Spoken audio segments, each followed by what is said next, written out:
Hello everyone, welcome back to my channel with another video.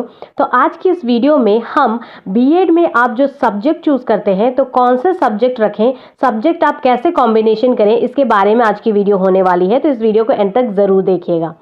उससे पहले मैं आपको एक बात बोलना चाहती हूँ कि जितने भी कैंडिडेट जिनका सेकेंड अलॉटमेंट लेटर नहीं आया, सेकेंड राउंड के काउंसलिंग के बाद भी आपको कॉलेज अलॉट नहीं किया गया है, वैसे जितने भी कैंडिडेट हैं, बहुत सारे ऐसे कैंडिडेट हैं जो मुझे कमेंट सेक्शन में बोल रहे हैं, वो बहुत ही ज़्यादा टेंशन ले रहे हैं और ऐसे कमेंट्स मुझे आ रहे हैं कि अब आगे क्या करें, मेरी तो ज़िंदगी ख़राब हो गई। इस तरह के कमेंट मुझे देखने को मिल रहे हैं। तो मैं आपको बोलना चाहती हूँ कि ऐसा नहीं है, आपके पास बहुत सारे ऑप्शंस होंगे लाइफ में करने के लिए, और सिर्फ इस सेशन के लिए आपका एडमिशन नहीं हुआ है तो क्या अगले बार भी आपका एडमिशन नहीं होगा, ऐसी बात नहीं है। नेक्स्ट टाइम इसी ईयर आपको फिर से चांस दिया जाएगा जिसमें आपको एग्जामिनेशन फॉर्म भरा जाएगा और उसके बाद उसमें एंट्रेंस एग्जाम लिया जाएगा। तो आगे आप एंट्रेंस एग्जाम की तैयारी कर सकते हैं और उसके बाद एंट्रेंस में आपको अच्छे मार्क्स मिलेंगे तो आपको अच्छे कॉलेजेस भी मिलेंगे। तो इस तरह आपको अपना होप बरकरार रखना है, आपको हिम्मत नहीं खोना है। अभी इस वक्त मुझे हरिवंश राय बच्चन जी की एक पोएम याद आ रही है जिसमें उन्होंने एक लाइन बहुत ही अच्छी कही है। मैं ये लाइन आपको सिर्फ मोटिवेट करने के लिए बोलना चाहती हूँ कि आपने सुना होगा ये पोएम। नन्ही चींटी जब दाना लेकर चलती है, चढ़ती दीवारों पर 100 बार फिसलती है। उनका विश्वास रगों में साहस भरता है, गिर कर चढ़ना चढ़ कर गिरना उन्हें न खलता है। आखिरकार उनकी मेहनत बेकार नहीं जाती, कोशिश करने वालों की कभी हार नहीं होती। ये लाइन सिर्फ आपको मोटिवेट करने के लिए था। तो चलिए हम आज की टॉपिक में आते हैं जिसमें हम बात करने वाले हैं कि बीएड में जो सब्जेक्ट कॉम्बिनेशन है वो आप कैसे रखें। सबसे पहले हम बात करते हैं जो लैंग्वेज सब्जेक्ट वाले हैं, जिन्होंने ग्रेजुएशन में कोई एक लैंग्वेज से अपना ग्रेजुएशन कंप्लीट किया है। तो लैंग्वेज वाले जितने भी कैंडिडेट हैं वो अपने लैंग्वेज सब्जेक्ट के साथ कौन सा सब्जेक्ट कॉम्बिनेशन रखें।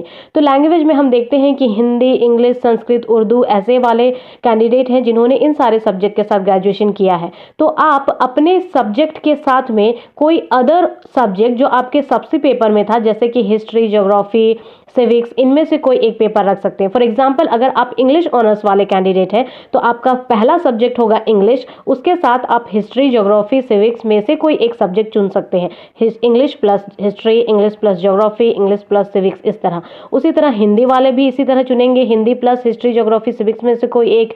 फिर संस्कृत वाले भी इनमें से ही कोई एक चुनेंगे, और जिनका उर्दू सब्जेक्ट है वो भी अपने उर्दू सब्जेक्ट के साथ में कोई एक सब्जेक्ट हिस्ट्री, ज्योग्राफी या सिविक्स में से कोई एक रखेंगे। तो ये हो गई जितने भी लैंग्वेज पेपर वाले हैं। अब बात करते हैं जिनका हिस्ट्री ऑनर्स था, जिन्होंने हिस्ट्री ऑनर्स के साथ ग्रेजुएशन कंप्लीट किया है, वो उनका पहला सब्जेक्ट हिस्ट्री होगा और उसका जो दूसरा सब्जेक्ट होगा वो आप ज्योग्राफी या सिविक्स में से कोई एक सब्जेक्ट चुन सकते हैं। जिनका ज्योग्राफी ऑनर्स है वो उनका फर्स्ट ज्योग्राफी सब्जेक्ट होगा, दूसरा सब्जेक्ट होगा हिस्ट्री या सिविक्स। जिन्होंने सिविक्स ऑनर्स किया हुआ है तो आपका पहला सब्जेक्ट सिविक्स, दूसरा आप हिस्ट्री या ज्योग्राफी में से कोई एक सब्जेक्ट चुनेंगे।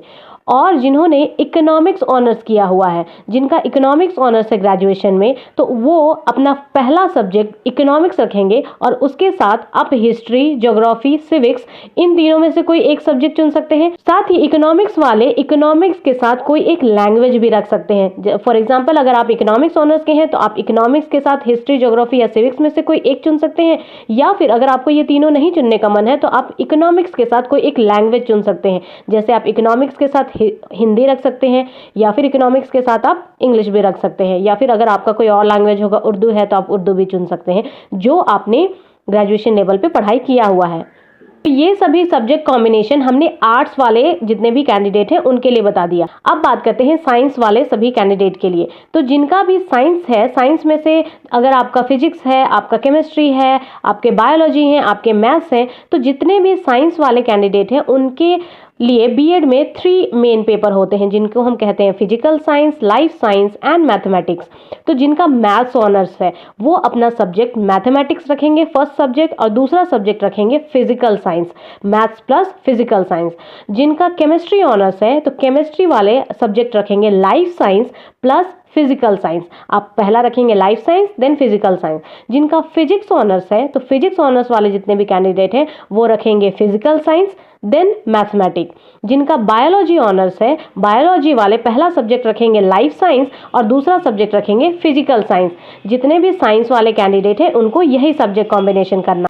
इसके अलावा जितने भी कॉमर्स के स्टूडेंट हैं, जितने भी कॉमर्स के साथ ग्रेजुएशन कंप्लीट किए हैं, चाहे आपने अकाउंट्स ऑनर्स किया हुआ हो, बीएसटी में ऑनर्स किया हुआ हो, तो जितने भी कॉमर्स वाले कैंडिडेट हैं, आपको कॉमर्स के साथ में आपको सब्जेक्ट रखना है कॉमर्स प्लस इकोनॉमिक्स। आपको और कोई दूसरा सब्जेक्ट कॉम्बिनेशन नहीं रखना है, आप कॉमर्स प्लस इकोनॉमिक्स रखेंगे तो कॉमर्स वालों के लिए इजी है, कोई भी इसमें टेंशन लेना नहीं है। कॉमर्स प्लस इकोनॉमिक्स आप सिंपल सा यही सब्जेक्ट रख दीजिएगा। इसके साथ जितने भी ऐसे कैंडिडेट हैं जिन्होंने बीटेक किया हुआ है, बीसीए किया हुआ है और कोई अदर कोर्सेज किए हुए हैं और आप बीएड में एडमिशन ले चुके हैं या फिर बीएड में एडमिशन लेने वाले हैं, तो ऐसे सभी कैंडिडेट को प्रॉब्लम हो रही है कि आप कौन सा सब्जेक्ट चूज करें। तो ऐसे कैंडिडेट आपने अपने कोर्स में जो भी आपने पढ़ाई किया है उसमें आपने जो भी सब्जेक्ट रखा था, आपके जो भी सब्जेक्ट थे, उन्हीं सब्जेक्ट के साथ आपको कोई 2 सब्जेक्ट चूज करना है।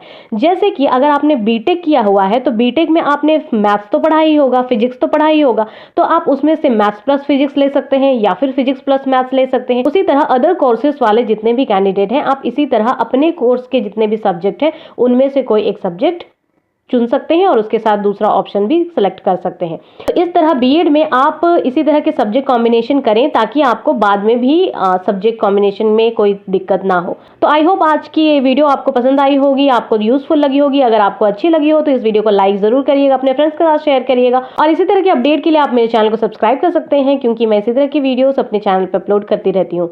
तो आज के लिए बस इतना ही, मिलती हूँ नेक्स्ट वीडियो में। Thank you so much for watching my video.